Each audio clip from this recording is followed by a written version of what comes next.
আমার সারা জীবনে যা করে আসছি এদিক আমি বড় কোন আলেমের কাছ থেকে শুনে করি নাই। এলাকায় পর্যাপ্ত পরিমাণ বড় আলেম এলাকায় ছিল না। কথা বলেন, আগে কি বড় বড় মাদ্রাসা ছিল, বড় বড় আলেম উলামা ছিল, এই পরিমাণ মাহফিল হতো? যে পরিমাণ মাহফিল হয় এখন, আগে এই পরিমাণ গান হতো। জারি গান, যাত্রা গান, কড়সা গান, গাজীর গান, গুণযাত্রা, কুযাত্রা, এ যাত্রা, ও যাত্রা, বিচার গান, অনবিচার গান, দেশে গান আর গান।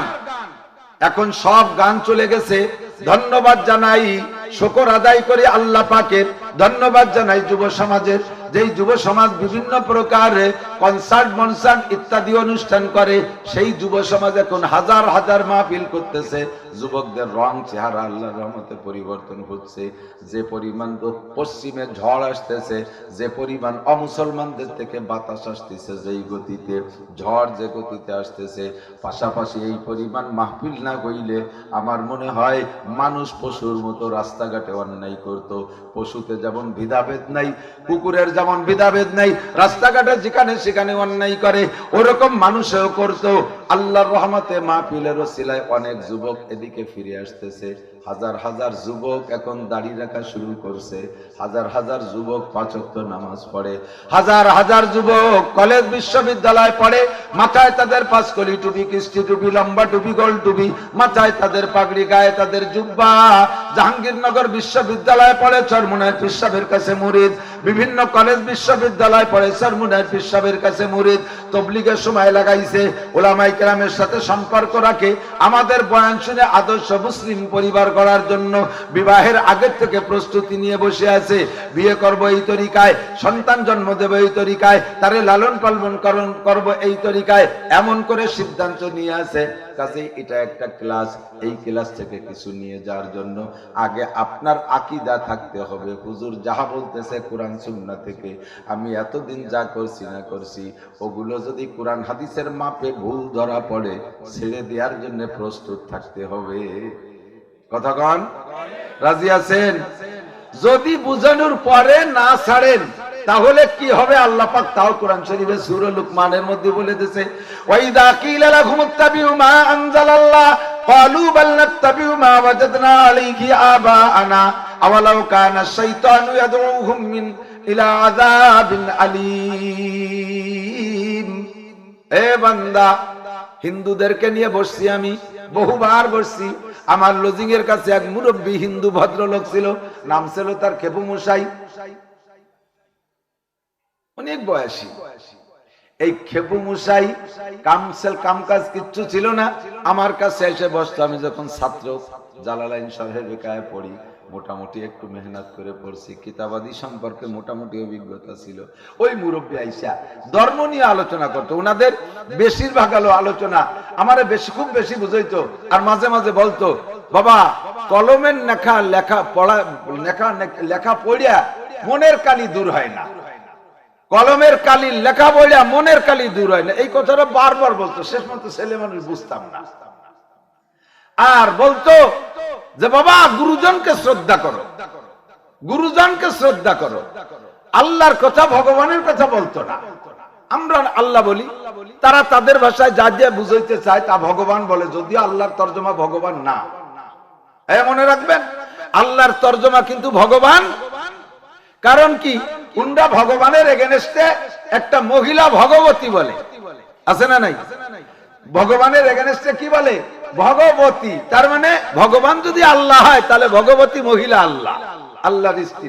একটু কন্যা নাউজুবিল্লাহ, আল্লাহর কি স্ত্রী হয়? আর আমরা যাকে আল্লাহ বলি, আমাদের মহিলা আল্লাহ আছে নাকি? বলেন কুল হুয়াল্লাহু আহাদ, বলেন না? কুল হুয়াল্লাহু আহাদ আল্লাহুস সামাদ লাম ইয়ালিদ ওয়া লাম ইউলাদ ওয়া লাম ইয়াকুল লাহু কুফুয়ান আহাদ।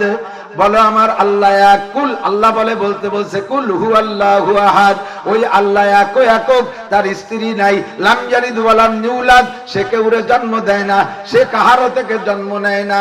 ওয়া লাম ইয়াকুল লাহু কুফুয়ান আহাদ, আমার আল্লাহর সমকটি আর কেউ নাই। আল্লাহুস সামাদ, আমার আল্লাহ কাহারো কাছে ঠেকানা। কথা কন, সৃষ্টিগত দিক দিয়ে ঠেকানা, খেদমতের দিক দিয়ে ঠেকানা।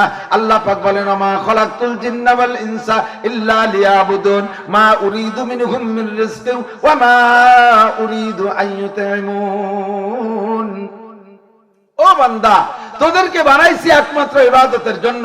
তোদের থেকে আমি কোনো আশা করি না যে আমারে তোরা খানা দিবি, আমারে তোরা রিজিক দিবি, আমারে মাথা চিপে দিবি, আমারে হাত পা টিপে দিবি, আমার পায়ের তালুতে তেল মাখাই দিবি, আমার মাথার চুল টেনে দিবি, আমার গা গতর চিপে দিবি, মেসেজ করে দিবি, আমারে ঘর বানাই দিবি, আমারে বাড়ি বানাই দিবি, আমার বউ বাচ্চা নাই, আমার রান্নাঘর নাই, আমার বাবুর্চি নাই, তোরা রান্না করে মসজিদের সামনে বড় বড় তবলিগের প্লেট ভরে খাবার তুই আসবি, আমি আল্লাহ 3 বেলা যে খাবো।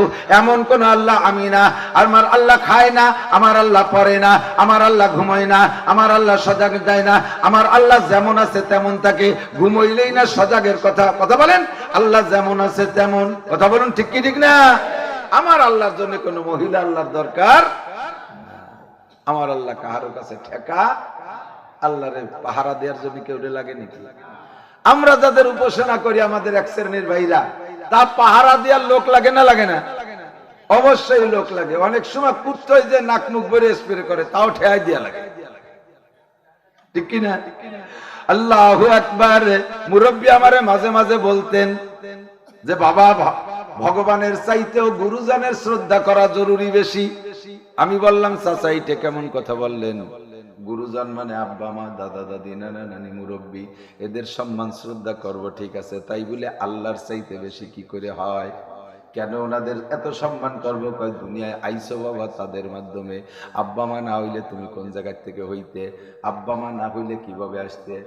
এই কথা বলি আব্বা মারে শ্রদ্ধা। আমি বললাম যে চাচা, তাহলে আব্বা মারে পয়দা দিল কিরা? কয় তার আব্বা মা। কয় তার আব্বা মারে কিরা দিল? কয় তার আব্বা মা। মানে টোটাল আব্বা মারেই সম্মান। আমি বলি একেবারে সর্বপ্রথম আব্বা মারে কিরা পয়দা দিল? সর্বপ্রথম তো একটা আব্বা মা আছে। এই কলি উনি কাঁচা খান মুলাইয়ে কইতো কি আদার ব্যাপারীর আবার জাহাজের খবরের দরকার কি? ওই জায়গা গেলে আটকে যায়, আর আগে পারে না, শেষ ওই কইছে। কোনদিনও সুন্দর করে জবাব দিতে পারে নাই। আল্লাহু আকবার। দোস্ত, আমাদের জবাব আছে না নাই? আমাদের জবাব আছে। আমাদের আল্লাহ এক, আল্লাহ সর্বসর্বা, আল্লাহ হলো হাইয়ুল কাইয়ুম। আমার আল্লাহ খালেক, আমার আল্লাহ মালিক, আমার আল্লাহ সত্তার, আমার আল্লাহ গফফার, আমার আল্লাহ রাজ্জাক, আমার আল্লাহ মুহয়ী, আমার আল্লাহ মুমিত। 99টা গুণ আমাদের কাছে প্রকাশ করেছে আল্লাহ। কথা বলুন, ঠিক কি ঠিক না? তাহলে আমাদের সবকিছু মিলাইয়া একিনটাকে সহি করতে হবে। আল্লাহর নবী বলেন আখলিস দীনাকা ইয়াকফিকাল আমালুল কলিল। তোমার ঈমানকে খাঁটি করো, অল্প আমলই নাজাতের জন্য যথেষ্ট হইবে। কথাটা সংক্ষেপ পোলাপানের কাছে আপনারা শোনেন। নুরানি মক্তবে বাচ্চারা মিছিল দিয়ে দিয়ে পড়ে হাদিস শরীফ, হয় না? শুনছেন না? আখলিস দীনাকা ইয়াকফিকাল আমালুল কলিল।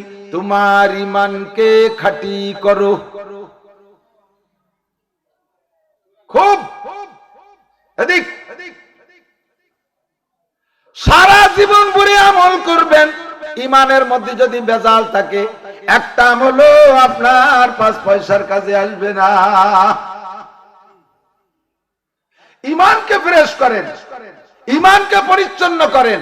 শিরিক মুক্ত ঈমান, কুফর মুক্ত ঈমান, শিরিক মুক্ত ঈমান, কুফর মুক্ত ঈমান। আমি জানতাম না, আজকে জানলাম। শোনার সাথে সাথে আমি আমল করব, রাজি আছি।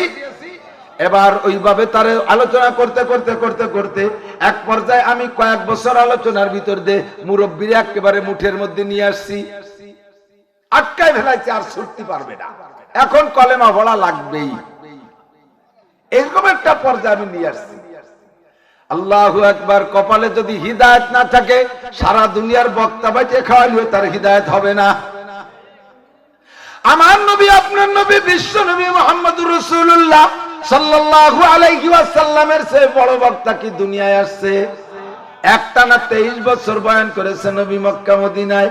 যত মানুষ হুজুরের বয়ান শুনছে সবাই কি হিদায়াত পাইছে? সবাই হিদায়াত পাই নাই। একেবারে বাড়ির মধ্যে আপন কলিজার টুকরা চাচা আবু তালেব পায় নাই, আবু লাহাব পায় নাই, উতবা পায় নাই, সাইবা পায় নাই, ওলীদ ইবনে মুগিরা পায় নাই, আন্তর্জাতিক খ্যাতি সম্পন্ন বিশ্ববিখ্যাত ধামড়া আবু জাহেলও হিদায়াত পায় নাই। অথচ বয়ান তারা সবচাইতে বেশি শুনছে। আমরা তো নকল করে শোনাই, তারা শুনছে ডাইরেক্ট আসমানি ওয়াজ। কথা কোন ঠিক কি ঠিক না? মাইয়াহদিল্লাহু ফাহুয়াল মুহতাদ, আল্লাহ যারে হিদায়াত দেয় সেই হিদায়াত পায়। ওয়া মান ইউদ্লিল ফালান তাজিদ লাহু ওয়ালিয়াম মুরশিদা।